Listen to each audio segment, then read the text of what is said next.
大家好，好講唔講？又返嚟同大家見面啦。係呢一個咧，係一個好輕鬆講禁忌嘅節目嚟嘅，希望大家咧可以講多啲，知多啲。喺茶餘飯後嘅時候咧，同啲親朋戚友可以分享下，減低禁忌嘅。我就隔籬呢位咧就係愛麗絲啦。咁我另一位喺我身邊嘅朋友就係素素啦。係愛麗絲，我哋嚟緊講咩題目啊？今日咧個題目都好豐富嘅，就係講喪禮之後嗰餐飯嘅意義啦。哦，你食嗰啲咩喪禮飯啊？咁我咧食嗰啲咧就係好豐富嘅，但係屬於係呢個答謝飯。有冇食過第二啲啊？除咗呢啲飯之外，我都有個記憶中食過以前咧食過一餐咧就係全齋菜嘅，就唔知同而家嗰啲有咩分別咧？如果你咁講咧，我就知道啦。你嗰餐全齋宴嘅咧，係叫做解穢酒。哦，係啊。有咩分別咧？就係解穢酒咧，係啲喪家咧係未脫孝嘅。我唔知你記唔記得咧，以前咧係會喺街度咧都會見到人咧，女士咧就有個頭花，男士咧就有個黑紗喺心口嘅。返工出街都要戴嘅，好似都戴一段長時間。係啊，至少都有啲咧3個月嘅，即係100日。有啲咧如果攬得耐咧，可以攬到3年噶。哇，咁耐啊？係啊，守孝3年，有冇聽過？未啊。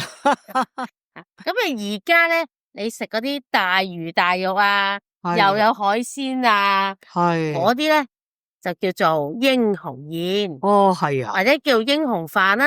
哦，點解要叫英雄飯咧？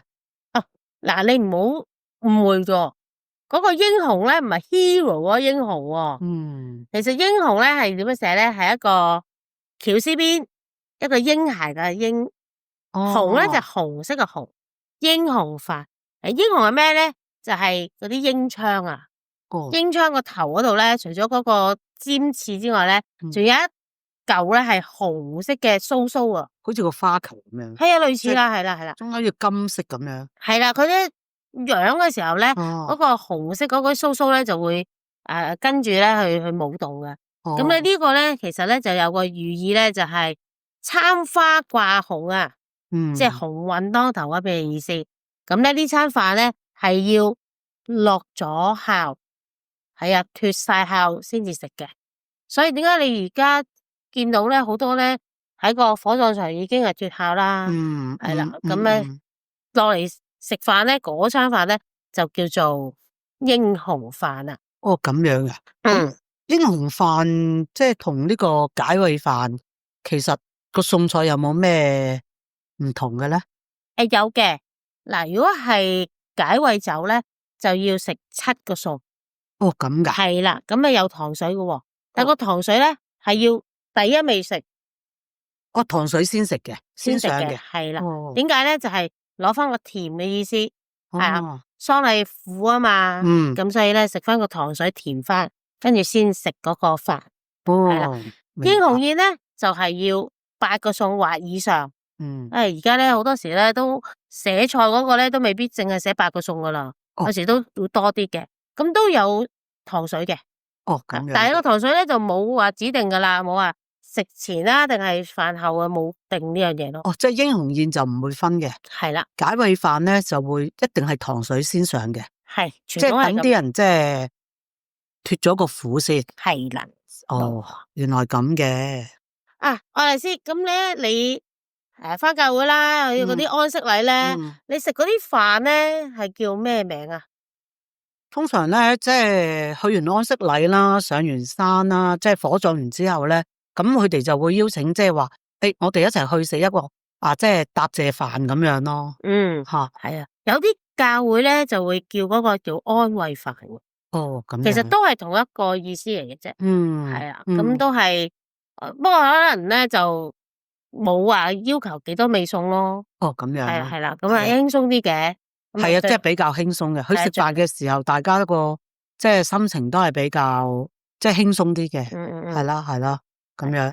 咁啊，另外仲有喎，英雄宴咧有一個英雄利是嘅喎。哦，係啊，即係咁我唔知啊，即係完咗之後，其實佢又會派一啲即係好似紅封包嘅利是嘅，係咪就係嗰個就係叫做英雄利是？冇錯啦，多數咧就會係用大吉大利嘅利是封，紅色嘅，咁咧裏邊咧就有幾樣嘢嘅，咁啊有紅頭繩啦，咁啊鴻運當頭咁嘅意思啦，另外咧有個扁拍，扁拍咧好似都收過，扁拍係柏樹啦，咁啊長壽咁嘅意思，即係咧主人家咧希望來賓咧都可以長健康咯，咁啊另外咧就有錢啦，錢係雙數啦，係啦，咁啊一般咧就2蚊啦，10蚊啦，20蚊啦，好似聽聞100蚊都有人會封嘅喎，係啊，我都好似收過一次，係嘛，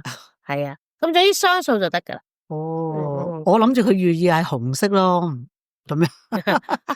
講翻咧以前疫症之前啊，即係咁啊，多數係食完飯就封嗰個英雄利是啦。咁但係喺疫症呢幾年咧，就因為唔可以坐低食飯啊嘛，咁所以咧點解嗰個英雄利是咧就會加碼？可能點解你話可能50蚊、100蚊都見過咧？就係可能喺嗰段時間啊，咁大家即係唔可以坐低食飯咧，咁主人家咪將嗰個食飯嗰嚿錢咧封埋落去，明白，咁即係所以就感覺係大封咗啦。係啦，係啊，但我而家先知原來嗰個叫英雄利是。係，仲有咧，如果講翻英雄利是咧，其實傳統咧就有，除咗頭先講嗰3樣嘢之外咧，仲有一樣嘢嘅，就係一支針同埋一條紅線、綠線嘅。有咩作用咧？針？其實係有利咁嘅意思。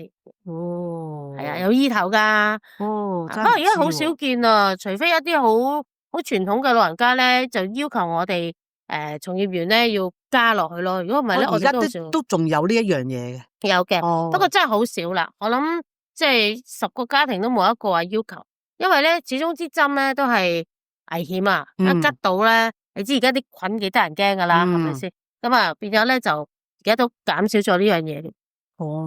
明白，真係又長知識啦，又多一啲嘢知道啦。